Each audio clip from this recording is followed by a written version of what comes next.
Hello, Peter.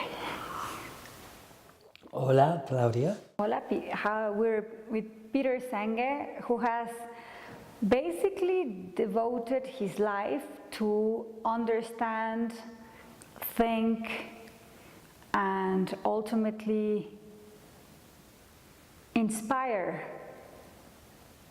systemic change or transformation of systems.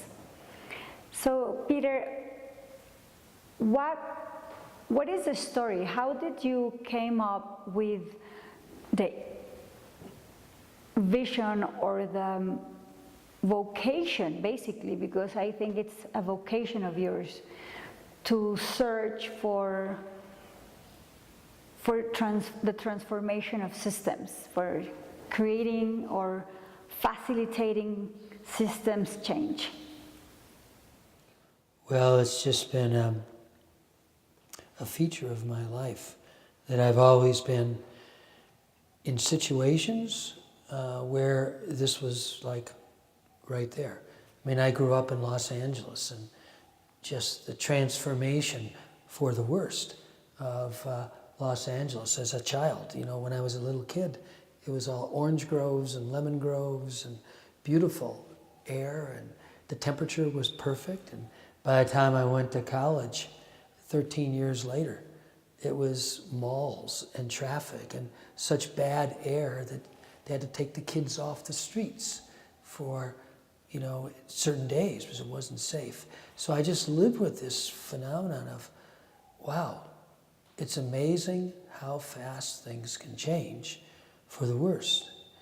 Then I was a student at Stanford studying engineering, but I found that I could really study systems, and a friend of mine was working for a man who wrote a very famous book called The Population Bomb, which was the first big book that drew attention to global population growth as a systemic problem. And then, without any planning whatsoever, I ended up at MIT as a graduate student, right in the middle of a group of people doing what was called the Club of Rome report, The Limits to Growth. It was the first major study of the Earth and how all the different aspects of economic development, population development, and pollution, and all the side effects of economic development were ultimately creating a condition where the Earth would be really more and more difficult for us to inhabit. So none of that was planned. That was just what happened to me in my life. So you could say karma, you could say fate, you could say destiny, but somehow it's always been right here in my face. So, what, I mean, from your experience, what, of course, you've written about it, the fifth discipline, which is, how many years you're celebrating of the 20? This year is the 25th anniversary. So, congratulations, 25 years. Yeah. So, what have you discovered, or what has been revealed to you about the journey or the process of systemic change? Well, first off, I think people really recognize the need. I don't think you need to convince people. We first, of course, started off working just to be practical at the level of businesses, you know, individual organizations. And then we started working with collections of organizations, and then cross-sector collaborations where businesses and civil society organizations would work together.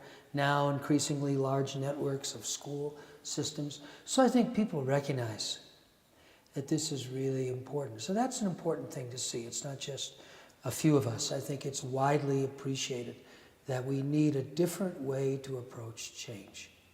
And secondly, you know, maybe it's obvious, but it's hard.